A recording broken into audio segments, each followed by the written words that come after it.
Capítulo 4. O que John Hance tinha a dizer. Era 1 hora quando deixamos o número 3 de Lauriston Gardens. Sherlock Holmes levou-me até a agência telegráfica mais próxima, de onde enviou um longo telegrama. Em seguida, chamou um friaque e ordenou ao cocheiro que nos levasse ao endereço dado por Lestrade.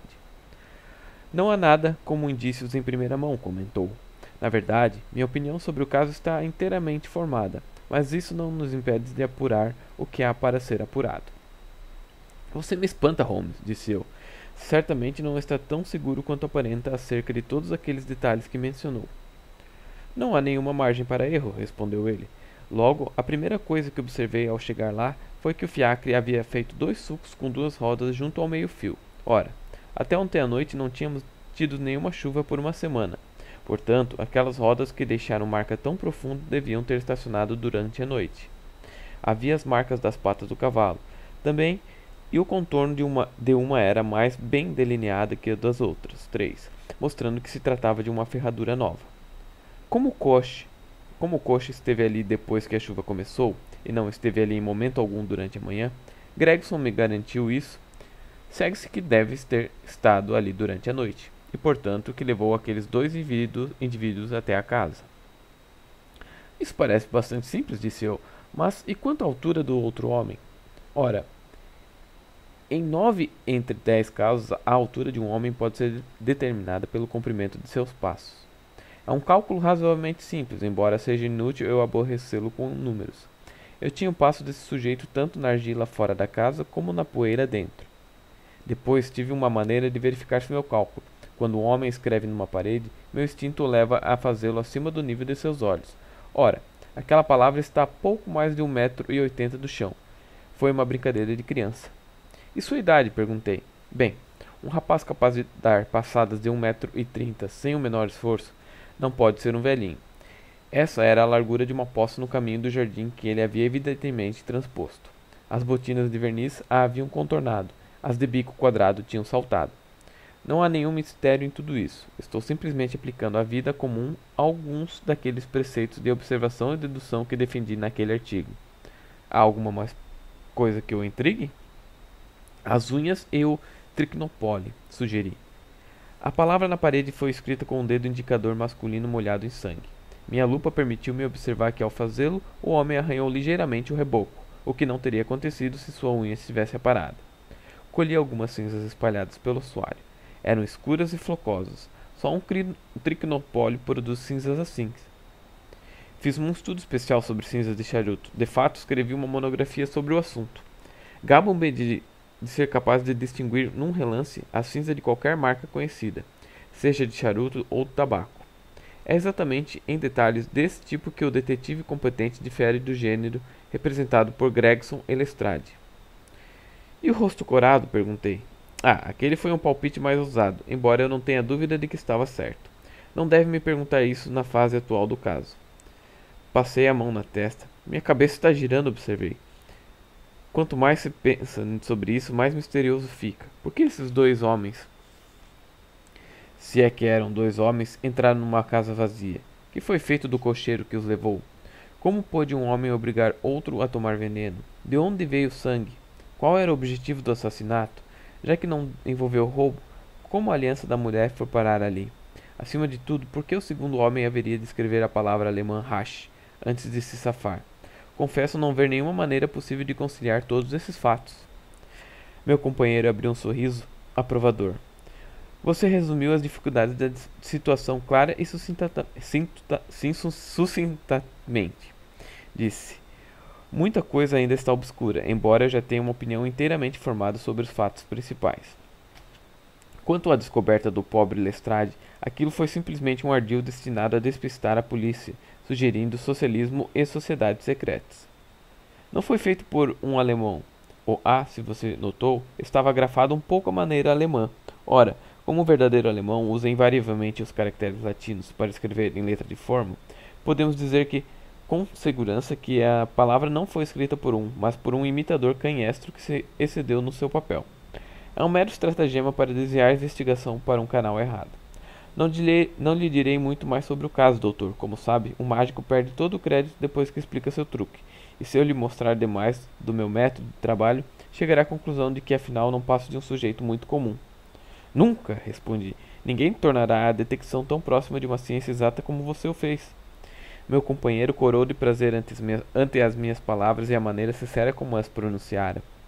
Eu já observara que era tão sensível à lisonja a respeito de sua arte quanto uma moça podia ser de sua beleza. Vou lhe dizer mais uma coisa, disse ele.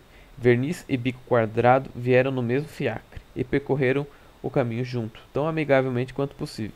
Muito provavelmente de braços dados. Depois de entrar, andaram de um lado para o outro na sala. Ou melhor, Verniz ficou parado enquanto Bico Quadrado andava para lá e para cá.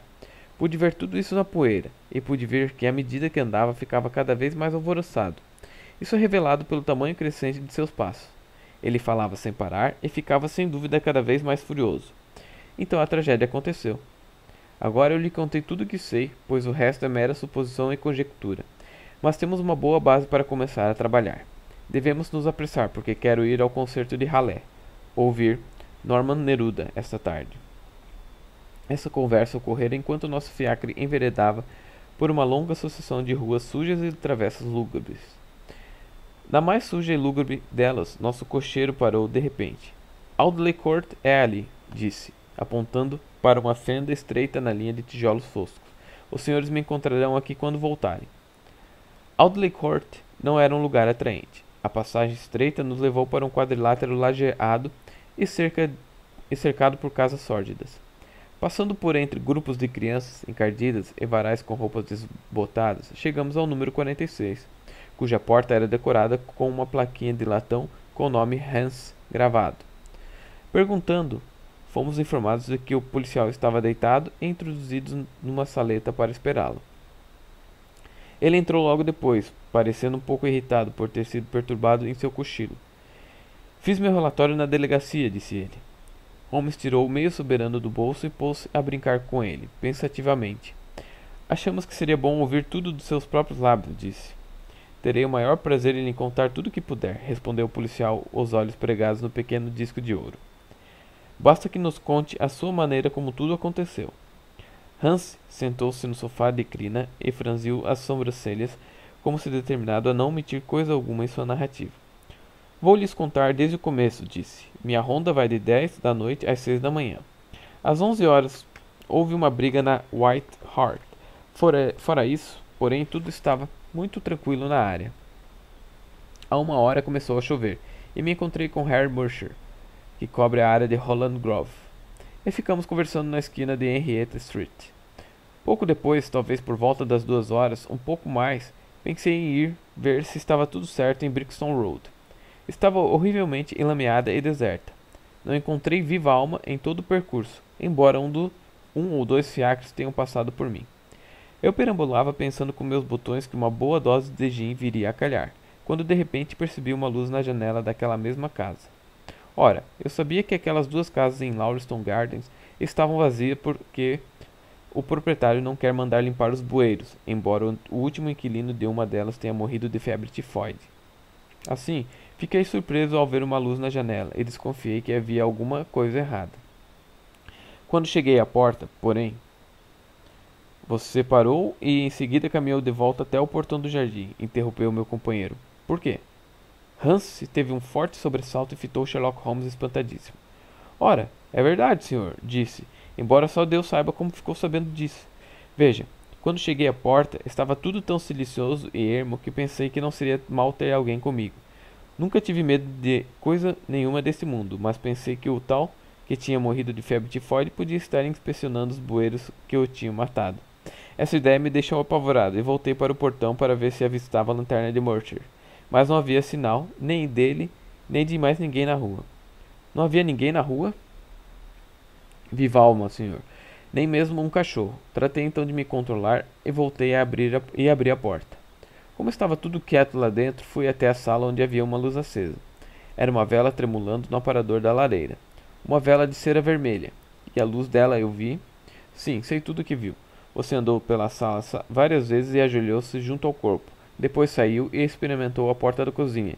E depois John Hans levantou-se de um salto com uma expressão assustada e desconfiança nos olhos. Onde estava escondido para ver tudo isso? Exclamou. Tenho a impressão de que sabe muito mais do que deveria. Holmes riu e jogou seu cartão para o policial pôr sobre a mesa.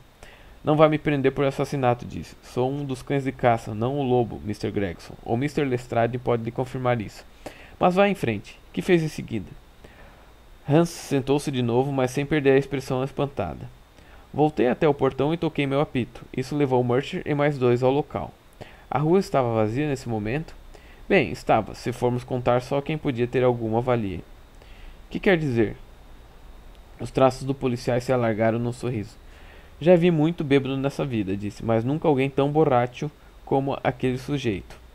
Ele estava no portão quando eu saí, encostado na grade e cantando a plenos pulmões algo como Columbine's New Fangled Banner, ou coisa parecida.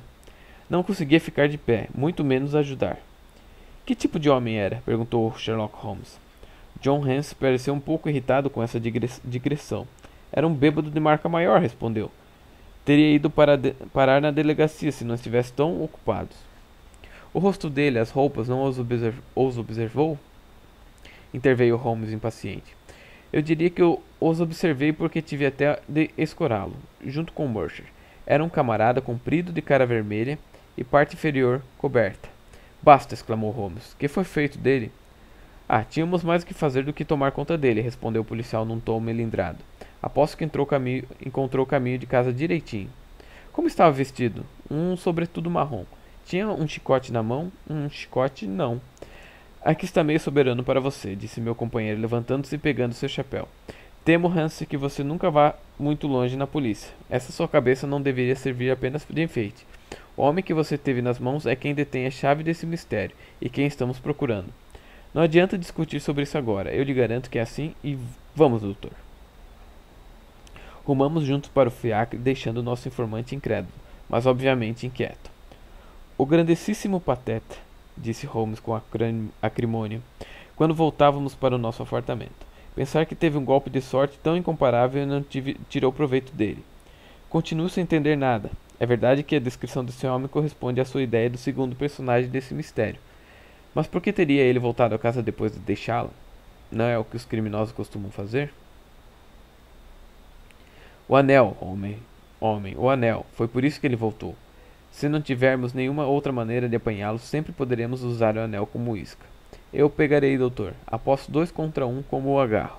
Devo-lhe agradecer por tudo isso. Eu poderia não ter ido lá se não fosse você, e assim teria perdido o melhor estudo com que jamais me deparei. Um estudo em vermelho, hein? Por que não poderíamos usar um pouquinho do jargão da arte? O fio vermelho do assassinato corre através da meada incolor da vida, e o nosso dever é desemaranhá-lo, isolá-lo e expor cada centímetro dele. E agora, almoçar e depois a Norman Neruda. Seu ataque e um manejo de arco são esplêndidos. Como é aquela coisinha de Chopin que ela toca de maneira tão magnífica? Tralalalarilalala. Recostando-se no fiacre, aquele cão de caça amador cantarolou como uma cotovia enquanto eu meditava sobre a versatilidade do espírito humano.